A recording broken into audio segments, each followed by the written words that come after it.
বলিও ননদে আর তো মুঠো চাল ফেলে দে হাড়িতে।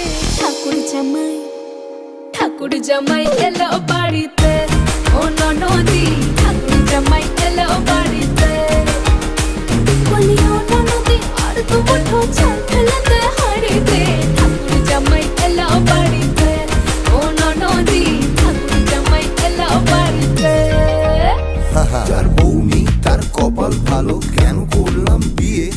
সারাদিন শুধু ফেসবুকে মন বসে থাকে ফোন নিয়ে, সে তো বসে থাকে ফোন নিয়ে। সন্ধে হলেই মেগা সিরিয়াল, টিভির রিমোট হাতে, আর খেলার চ্যানেলে ঘোরাতে বললে স্ট্রাইক ডাকবে রাতে, তিনি স্ট্রাইক ডাকবে রাতে। হোক নাকি হয় স্টেশনের বাবুর মতো মিষ্টি পান খেয়ে, স্টেশনের বাবুর